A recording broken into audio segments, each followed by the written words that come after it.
একই, এটা আবার কোন সাইজের করেছে? মেয়েদেরকে পুরুষে কাপড় পিন্দাবো না পুরুষকে কাপড় পিন্দাবো? যে মেয়েদের যেটাই হোক একই আত্মাও দেয় নাই আল্লাহ। ন্যাংটা বলে হান যে ছোট পিন্দা হয় না পিন্দাই দিব, তাহলে এটা মাসলা, এটা বুঝছি আমি, এটা আমি পরিপূর্ণই বুঝছি। এটা বুঝার বাহি আছে কি কনছেন? বুঝার বাহি না। এটা কি মাসলা কুয়া মাসলা কন আপনারাই কন, এটা তো সবেরই জানা আছে। নুলা যদি হয় তাহলে জায়েজ আছে, যদি কি হয় কথা কয় না। প্যারালাইসিস নুলা মানে হাতও চলে না পাও চলে না, তাহলে আর একজন তাও পুরুষে পুরুষে পিন্দা লাগবো, মেয়ে মেয়ে পিন্দা লাগবো, এই অপোজিট সাইজ জায়েজ নাই। যদি প্যারালাইজ হয় তাও পুরুষেরটা পুরুষ মেয়েরটা মেয়ে, এই আলাদা আলাদা জায়েজ নাই। খালি একজনই পুরুষ মেয়েকে, মেয়ে পুরুষকে কাপড় পিন্দান পাবো, ওটা একজনই, ওটা হলো স্বামী স্ত্রী। কারণ আল্লাহ বলছেন হুন্না লিবাসুল লাকুম ওয়া আনতুম লিবাসুল লাহুন্না, তোমরা এক অপরের জন্য পোশাক স্বরূপ। বলি সুবহানাল্লাহ। তাহলে দুটো হয়ে গেছে। আরো মাসআলা আছে, মতভেদ থাকলে তো কমই না। পায়ে ধরে সালাম করা জায়েজ আছে কি, এটার ভিতরে মতভেদ আছে। সাধারণত আমরা যেটা করি জায়েজ নেই, আমরা হানাফি মাসলাক হিসেবে বিলকুল জায়েজ নেই। তাজিমি সেজদার হুকুম কি? সেজদা তাজিমি মানেও আর ইবাদত সব একটাই, আল্লাহ ছাড়া কাউকে সেজদা করা জায়েজ নেই। চাহে সে যত বড় পীর সাহেবের যত বড় গাছ হোক, ওই গাছের সেজদা করা যায় হিন্দুরা করে, আর আঙ্গুরগুলো যায় পীরের সেজদা করে, দুইটাই শিরিক। ছেলেদের গলায় হার পরিধান করা জায়েজ আছে কি? এটা তো এমনি আল্লাহ তাআলা মেয়েদেরকে কোরআনের ভিতরেও আছে, হাদিসের ভিতরেও। আল্লাহ মেয়েদেরকে বানাইছে সৌন্দর্যের জন্য। মেয়েদেরকে কিসের জন্য বানাইছে?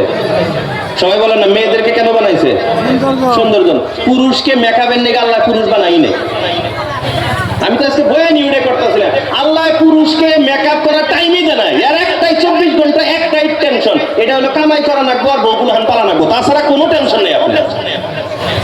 ও সারাদিন যে কামাই করে টাইম পায় না, ওর গলায় মালা নেওয়ার টাইম আছে? বলেন না, টাইম আছে? পুরুষের কোনো মেকআপ টেকআপ কোনো কিছু নেই, এর একটাই কাম। পুরুষের কয়টা কাম? একটাও না ভাই, নামাজ বন্দেগী তো এটা আলাদা বস্তু, তো পড়াই লাগবে। বাকি যত কাম আছে কাম একটাই, কামাই করো ভাই, কামাই করো। আর আমার পুরো আজকে 1 ঘন্টা 1.5 ঘন্টা গেছে ওইটার উপরে, কামাই করা ভাই। লাগবো কি লাগবো না? কামাই করবো তো ইনশাআল্লাহ। আল্লাহ তৌফিক দান করুক, সবাই বলি আমিন। তো আমাদের মা বন্ধু, আল্লাহু আকবার, আমরা যাদের কাছে বয়াত করব তাদের কি কি বৈশিষ্ট্য থাকা বা গুণ থাকা দরকার। আমার আজকে সেফটা নিয়ে গেলেন, এগুলো আমি সেফটা নিয়ে বয়ানি করি, আমার ইউটিউবে এগুলো বয়ানি আছে, একদম সিম্পল। বাগুন কিনবার গেলে 10 টাকা কেজি বাগুন 10 বার চেক করি না? তো যার হাত ধরে আমি বাইয়াত করবো, আমি শরীয়তের রাস্তায় চলবো, সেটাকেও চেক করাটা জরুরি। চেক কিভাবে করে করবো? সিম্পল। আমি যদি কই যে কোরআন হাদিসের মেলাই আছে, এটা আপনার দিশেই পাবেন না। এই জন্য সিম্পল একবারে হইল, তার মাথার থেকে পাও পর্যন্ত দেখেন, যদি সুন্নতের চুল পরিমাণ কমি আছে তাহলে এখনো পীর হওয়ার যোগ্য হয়নি। আর মাথার থেকে পাও পর্যন্ত পরিপূর্ণ সুন্নতের উপরে পাবন্দি আছে, তাহলে মনে করতে পারেন যে মানুষটা ঠিক আছে। সিম্পল বুঝাইছে তো, আলহামদুলিল্লাহ। আরো কিছু আছে কি? তাহলে আমার বয়ানের দিকে যা যায় না, ইনশাআল্লাহ বয়ানের দিকে যাই ইনশাআল্লাহ। আচ্ছা, আমরা কি করা পুরুষ মানুষ বুঝছি তো আমরা, নাকি আমরা আদর যত্ন করবো তো ওনাদেরকে? কয় না ভাই, সবাই আদর করবো তো, মহব্বত করবো তো ইনশাআল্লাহ, নারাজ তো হবো না ইনশাআল্লাহ। তো আমাদের একটাই দায়িত্ব আমি বলছিলাম পুরুষের, সেটা হলো কি? কামাই করবে আর স্ত্রী সন্তানের উপরে কথা কয় না, খরচ করবে।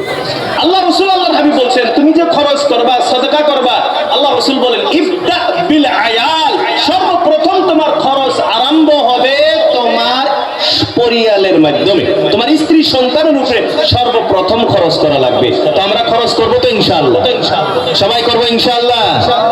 আল্লাহ তৌফিক দান করুক, সবাই বলি আমিন। আচ্ছা, এখন আমরা এটা করে বুঝছি যে আল্লাহ পুরুষকে কেন বানাইছে, এটা আমরা বুঝছি তো। কিসের নিকে বানাইছে?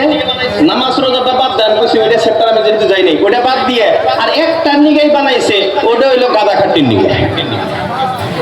আল্লাহ পুরুষদেরকে কেন বানাইছে?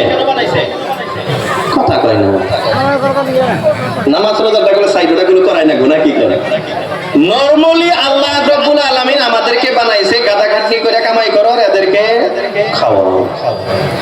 এখন তাহলে প্রশ্ন হয় যে হুজুর আমরা খালি জীবন ভরে এটাই করে যাবো, তো এগরে কেন বানাইছে আল্লাহ?